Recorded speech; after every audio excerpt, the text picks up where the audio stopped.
अस्सलामु अलैकुम वरहमतुल्लाहि वबरकातुहू। मैं सऊद पावने फ्यूचर कंसेंसस फाउंडेशन के प्रेसिडेंट की हैसियत से वीडियो बना रहा हूँ। सबसे पहले तो मैं हमारे एसोसिएशन से जुड़े हुए तमाम इन्वेस्टर्स को ये बताना चाहूँगा कि हम अभी तीसरा नोटिस नोहेरा शेख को अनकरीब 1-2 दिन के अंदर भेजने वाले हैं। उस नोटिस को हम सब ग्रुपों में सब जगह पे वायरल भी करेंगे कि हम उस नोटिस में हम क्या सवालात रखने वाले। पहले भी हमने 2 नोटिसेस भिजाए नवंबर में और दिसंबर में, हमें उसका कोई जवाब नोहेरा शेख की तरफ से मौसूल नहीं हुआ। अब ये तीसरा नोटिस हम उन्हें भिजाएंगे जिसमें हम उनसे सवालात करेंगे कि ट्रांजैक्शन लिमिटेशंस तो आपको इंडिया में थे, तो सऊदी, दुबई और कुवैत के जिन्होंने वहां की करेंसी में इन्वेस्टमेंट करी थी उन्हें क्यों नहीं आप लोग पैसा ट्रांसफर कर पाए? उन्हें क्यों नहीं हीरा ग्रुप ऑफ कंपनीज उनका प्रॉफिट दे पाई? वहां पर कोई लिमिटेशंस नहीं थे, वहां पर कोई ट्रांजैक्शन के इश्यूज नहीं थे, वहां कोई जीएसटी का प्रॉब्लम नहीं था, तो उन्हें क्यों नहीं पैसा दिया गया? फिर उसके बाद जो 2016-2017 के जो प्रॉफिट्स डिक्लेरेशन हुए वो पैसे कहां पर है? वो क्यों नहीं अदायगी की जा रही है? सऊदी, दुबई और कुवैत, वहां पर तो एमआईएम की कोई साजिश काम नहीं कर सकती थी, न कर सकती है, तो वहां पर क्या इशू था? तो इस तरीके के हम तमाम ये सवालात उस अपने नोटिस में रखेंगे और नोहेरा शेख को भेजेंगे। नोहेरा शेख मुद्दों की बात नहीं कर रही है। नोहेरा शेख ये नहीं बता रही है कि 2016 और 17 के प्रॉफिट्स कैसे डिक्लेयर हुए, और प्रॉफिट्स अगर डिक्लेयर हुए तो वो पैसे कहां गए। इस बात में अब कोई शक नहीं है कि जब 2018 पे इन्होंने इलेक्शन में कॉन्टेस्ट किया, 224 सीट्स पर इलेक्शन इन्होंने लड़ा और बहुत बुरी तरह हार होने के बाद पैसों की अदायगी में दिक्कतें आने लगी, पेमेंट्स डिले होना शुरू हुए और फिर धीरे धीरे पेमेंट्स बंद हो गए। फिर उसके बाद 1 महीने की स्कीम को 3 महीने की कर दिया गया। उसके बाद भी नोहेरा शेख ने प्रॉफिट्स डिक्लेरेशन करे लेकिन वो पैसे भी नहीं आ पाए। फिर नोहेरा शेख ने तमाम एमीज और डीएसएस को बुला के एक मीटिंग भी करी थी हैदराबाद में, और नोहेरा शेख ने कहा था कि आप लोग बेफिक्र रहिए, मैंने अपना जाती पैसा इलेक्शन में लगाया है। उसने अल्लाह की कसम भी खाई थी कि मैंने किसी का पैसा नहीं लगाया, इन्वेस्टर्स का पैसा मैंने नहीं इलेक्शन में यूज किया है। लेकिन क्या हम नोहेरा शेख की इस बात पर भरोसा कर सकते? बिल्कुल भी नहीं, क्योंकि नोहेरा शेख जिस दिन से जेल से छूटी है वो अपना कोई भी कमिटमेंट फुलफिल नहीं कर पाई, कोई अपना कमिटमेंट वो पूरा नहीं कर पाई। एक कसीर तादाद में यहां पर लोगों का पैसा फंसा हुआ है, लेकिन नोहेरा शेख का जो प्लान है, जो गेम प्लान है, वो कोर्ट खेलने का है। नोहेरा शेख को बिल्कुल भी इन्वेस्टर्स की नहीं पड़ी है। जब इस तरीके के हम टेक्निकल सवालात उठाते तो वो सिर्फ यही तोहमत लगा देती है हमारे ऊपर कि हम लोग एमआईएम के लोग हैं, हमारा एमआईएम से ताल्लुक है। अरे भाई, सऊदी, दुबई और कुवैत में एमआईएम का क्या लेना देना? वहां पर क्यों नहीं आप पैसे ट्रांसफर कर पाई? इस बात में कोई शक नहीं है इन्वेस्टर्स के यहां पर हमारे साथ कुछ बहुत गलत हो रहा है, कुछ बहुत गलत हुआ था, कुछ बहुत गलत हो रहा है और बहुत गलत होने वाला है। मैं इसीलिए तमाम इन्वेस्टर्स से अपील करता हूं कि आप लोगों के पास, क्योंकि अब हमें तमाम मवाद जमा करना होगा, तमाम वो मटेरियल हमें जमा करना होगा जिससे हम हीरा ग्रुप ऑफ कंपनीज के खिलाफ अपने महाज को जारी रख सकते हैं और यहां से हद्दल इम्कान अपने पैसों की रिकवरी करने के लिए जो कुछ भी हो सकता है हम करके इंशाल्लाह यहां से अपने पैसों की रिकवरी कर सकते हैं। इनके तरफ से आए हुए मैसेजेस, एसएमएस जो प्रॉफिट डिक्लेरेशन के, वो आप लोग इमरान शेख जो हमारे एसोसिएशन के जनरल सेक्रेटरी है उनके नंबर पर सेंड कीजिए।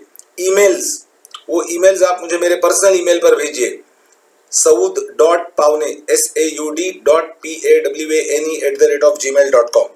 इमरान शेख का नंबर है 7666805194, और जो लोग एसोसिएशन से जुड़ना चाहते हैं वो भी इसी नंबर पर राब्ता करें। यहां पर हमें इनके खिलाफ तमाम एविडेंसेस जमा करने होंगे ताकि हम दुनिया जहान के सामने इस मसले को प्रॉपर तरीके से हाईलाइट कर सकें कि भाई किस तरीके से सिलसिलेवार तरीके से इन्वेस्टर्स को शुरू दिन से गुमराह किया जा रहा है।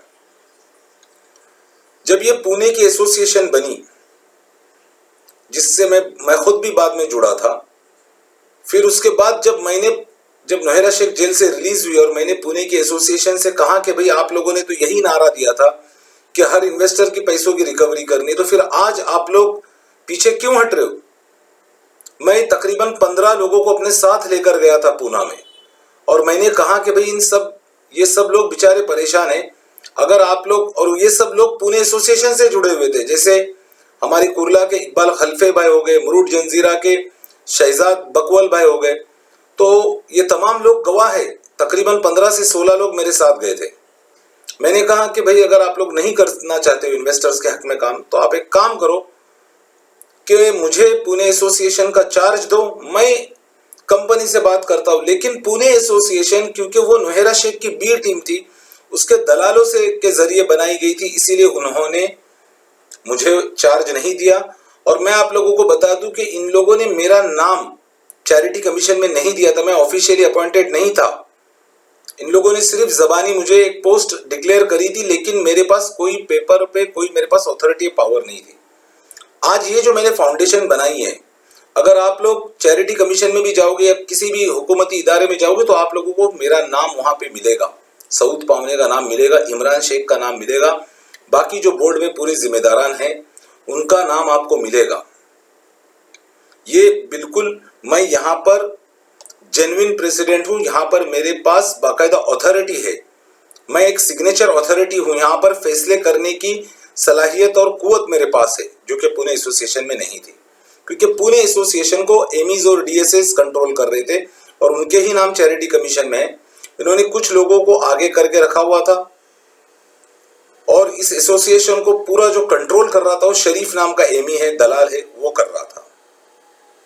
इन लोगों ने इन्वेस्टर्स को ये एसोसिएशन बनाई ही इसीलिए गई थी ताकि एमीज और डीएसएस अपने आप को प्रोटेक्ट कर सके। क्योंकि इन लोगों ने आखिरी वक्त में जब कंपनी पर प्रॉब्लम्स आए थे, तब भी बहुत सारे इन्वेस्टर्स के इन्वेस्टमेंट इन्होंने करवाए थे कंपनी में, और वो सब इन्वेस्टर्स इन लोगों को मारने पीटने के लिए पुणे के जो इन्वेस्टर्स थे, जो बेचारे इन्वेस्टर थे, वो बहुत ज्यादा एग्रेसिव हो गए थे और इन्होंने एमईडीएसओ पर शिकंजा कसना शुरू कर दिया था। तो इन लोगों ने अपने आप को बचाने के लिए और नोहेरा शेख को बचाने के लिए, उसकी कंपनी को बचाने के लिए ये एसोसिएशन फॉर्म करी थी। पुणे एसोसिएशन जो बनी थी, ये भी नोहेरा शेख की इजाजत से ही बनी थी। तो इसीलिए मैं इन्वेस्टर्स यहाँ पे आप लोगों को ये बात बताना चाहूंगा कि यहाँ से पैसों की रिकवरी मुमकिन है। नोहेरा शेख के पास बहुत सारे प्रॉपर्टीज, अरबों खरबों के प्रॉपर्टीज है, तमाम जराए है, तमाम सब कुछ है इसके पास। नोहेरा शेख आज जवाबदेह है कि इसने 2016-17 के टेक्सटाइल फूडेक्स के प्रॉफिट्स का क्या किया। आज इन्वेस्टर यहां पर तबाह हो बर्बाद हो चुके हैं, हजारों लाखों इन्वेस्टर्स। लोगों ने अपने घर बार बेचकर, सब कुछ बेच बाच कर इस कंपनी में पैसे लगा दिए। हद से ज्यादा इन्होंने इस कंपनी पर भरोसा कर दिया और आज हालात इतने बुरे हैं, लेकिन नोहेरा शेख को किसी की नहीं पड़ी है। अभी भी अगर इन्वेस्टर्स नहीं जागेंगे तो ये जो इसके पास एसेट्स है, प्रॉपर्टीज है, इसको बेचकर फिर ये इलेक्शन में उड़ा देगी। और इसका प्लान यही है, ये चाहती है कि मसले को ठंडे बक्से में डालना चाहती है, चाहती है कि ये मसला अभी और मजीद कुछ साल निकल जाएंगे, फिर लोग धीरे धीरे अपने पैसे को भूल जाएंगे और कुछ लोग अपने पैसों को भूल चुके। यही इसका प्लान है नोहेरा शेख का, ये यही चाहती है। क्योंकि जब ये मसला 10-15 साल हो जाएंगे, 16-17 साल हो जाएंगे, फिर लोग धीरे धीरे अपने पैसों को भूल जाएंगे। जो कोर्ट में जाएंगे वो कोर्ट खेलते रह जाएंगे। और कुछ बेचारे इन्वेस्टर्स तो अबाउ 60 है, जब तक के उनका इस केस का फैसला आना होगा 15-20 साल बाद, तब तक के वो कब्र में जा चुके होंगे। यही इस नोहेरा शेख का प्लान है। यहां पर कई सारी चीजें नहीं हुई, एमीज और डीएसएस बच गए, इनके ऊपर कार्रवाई का कानून में प्रावधान है। इसीलिए हम लोग जब ये तमाम चीजें, तमाम एविडेंस, तमाम ये चीजें जब हम जमा करेंगे, और हमें इस मसले पर नए सिरे से काम करने की जरूरत है, हमें इस मसले को पूरी दुनिया के सामने हाईलाइट करना होगा, हुकूमत के सामने इस मसले को लाना होगा कि अगर यहाँ से रिकवरी नहीं हुई तो ये इतने जो, क्योंकि इस औरत का तो यही प्लान है, लेकिन लाखों जिंदगियां यहाँ तबाही और बर्बादी की कगार पर है, और यहाँ पर अभी मजीद वक्त बर्बाद करना तो जहालत और बेवकूफ़ी है। ये पैसे देने की फिराक में है ही नहीं, क्योंकि ये हर बार जब भी इनका वीडियो आता है तो अगर 20 मिनट का वीडियो होता है तो 16 मिनट तो खाली इंशाअल्लाह माशाअल्लाह सुभान अल्लाह में ही चला जाता है। बाकी जो 4 मिनट होता है उसमें वो थोड़ा बहुत MIM का और थोड़ा बहुत एंटी सेंटी वालों का और साजिश हो रही, ये हो रहा है वो हो रहा है, यही सब बातें हो रही है। मुद्दे की कोई बात नहीं, और ये जो हम टेक्निकल सवालात उठा रहे इसका हमें कोई जवाब नहीं मिल रहा है। तो हम लोग इंशाअल्लाह अनकरीब 1-2 दिन के अंदर इनको फिर से एक नोटिस भेजेंगे, और वो नोटिस तमाम जगहों पे हम वायरल करेंगे कि आप इन सवालात का जवाब दो। सऊदी, दुबई और कुवैत के इन्वेस्टर्स को आप पैसों की अदायगी क्यों नहीं कर पाए? 2016 और 17 के टेक्सटाइल और फूडेक्स के जो प्रॉफिट्स डिक्लेयर हुए वो कहां गए? 2018 के गोल्ड स्कीम के जो प्रॉफिट्स डिक्लेयर हुए वो कहां है? आपके जाती नुकसानात से नोहेरा शेख मैडम किसी का कोई लेना देना नहीं है। यहां आपके कंपनी में लोगों ने जिन स्कीम्स पर पैसा लगाया उन स्कीम से ही उनका ताल्लुक है। आपकी पॉलिटिकल दुश्मनी, आपकी पॉलिटिक्स में हार, आप कितने सीट्स लड़े, कितने सीट्स पर हार गए, आपने पैसों को इलेक्शन में उड़ा दिया और आप हार गए, इससे आम इन्वेस्टर का कोई लेना देना नहीं है। इसीलिए नोहेरा शेख मैडम आप जवाबदेह हो, और हम जो नोटिस भेजेंगे आपको उसका जवाब देना होगा। ये एसोसिएशन जो हमने बनाई है ये प्योरली इन्वेस्टर्स की एसोसिएशन है। हमने इस एसोसिएशन में एमईज और डीएसएस को इसीलिए नहीं रखा है, इस एसोसिएशन को दलालों से पाक रखा है ताकि इस एसोसिएशन के अंदर किसी भी किस्म का कोई फितना ना हो सके। और इस एसोसिएशन का मकसद यही है कि अगर इन्वेस्टर्स की रिकवरी के लिए हर वो चीज हम करने के लिए तैयार है, जरूरत पड़ेगी तो एमईज और डीएसएस के ऊपर भी कार्रवाई की जाएगी और इनके प्रॉपर्टीज भी अटैच कराए जाएंगे, प्रोमोटर्स, दलालों का भी सब कुछ अटैच कराने की कोशिश की जाएगी। हीरा ग्रुप ऑफ कंपनीज के जो डायरेक्टर्स है उनके ऊपर भी नॉन बेलेबल वारंट इशू हुए हैं, लेकिन आज तक वो अरेस्ट नहीं हुए। हर मुमकिन कोशिश अब करनी पड़ेगी क्योंकि यहां लाखों जिंदगियां तबाही की कगार पर है। यहां से नोहेरा शेख जो ये टेक्निकल सवालात है, जो ये मुद्दे हैं कि पैसा कहां गया, प्रॉफिट डिक्लेयर किया हुआ पैसा कहां गया, खाली ओवैसी और MIM बोलना, ये कहां का इंसाफ है? पैसे कहां गए? क्या ओवैसी ने बैंक अकाउंट से पैसे निकाल लिए? सऊदी, दुबई, कुवैत में ओवैसी साजिश कर रहा है। अरे भाई, अभी भी इन्वेस्टर्स आप लोग बेवकूफ बनते रहोगे तो कैसे काम चलेगा? आप लोगों को अपने पैसों के लिए जद्दोजहद करनी होगी, यहां से अपने पैसों की रिकवरी करनी होगी, वरना तबाही आप लोगों का मुकद्दर बनेगी। हमारी नोहेरा शेख से कोई जाती दुश्मनी नहीं है, हमारा मकसद नोहेरा शेख से अपने इन्वेस्टर्स के पैसों की वसूली कराना है। बस जितना जिसका लगा हुआ है उसका मुद्दल पैसा निकल जाए, यही काफी है। हम तो वैसे कायदे से देखा जाए तो 2016 और 2017 के जिनके प्रॉफिट्स डिक्लेयर किए गए थे उनको उनका प्रॉफिट भी मिलना चाहिए, लेकिन हमारी एसोसिएशन सिर्फ मुद्दल पैसों पर फोकस कर रही है क्योंकि नोहेरा शेख का तो किसी सूरत इरादा दिख ही नहीं रहा है पैसे देने का। भाई, ये पैसे कहां चले गए? अगर आपके जाती कामों पर, आपके कोर्ट कचहरी के मामला पर, इन अखराजात पर अगर ये पैसे आपने खर्च करे हैं तो इससे हम लोगों का कोई ताल्लुक नहीं है। ना हम इन्वेस्टर्स का ओवैसी से कोई ताल्लुक है, ना आपकी सियासत से हमारा कोई ताल्लुक है, ना आपके पॉलिटिकल पार्टी से हमारा कोई ताल्लुक है। हमारा अगर ताल्लुक है तो सिर्फ हमारा आपके साथ जिस स्कीम पर हमने पैसा लगाया था और तमाम स्कीम्स के आपने पैसे प्रॉफिट्स डिक्लेरेशन कर दिए थे तो उन्हीं स्कीम से हमारा ताल्लुक है।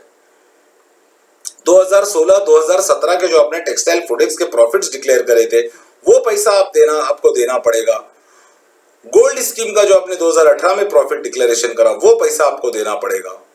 फिर मैं आप लोगों को इन्वेस्टर्स बोल रहा हूं कि जो कुछ भी आपके पास मवाद है, मैंने जो नंबर बताया और जो डिस्क्रिप्शन में नंबर दिया गया है उस पर आप लोग जो भी मैसेज, जो ईमेल, जो कुछ भी आप लोगों को आया आप लोग सेंड कीजिए ताकि हमारा जो केस है वो उतना मजबूत बन सके और हम लोग सही तरीके से इनको काउंटर करके यहां से अपने पैसों की रिकवरी करा सके। अस्सलामु अलैकुम व रहमतुल्लाहि।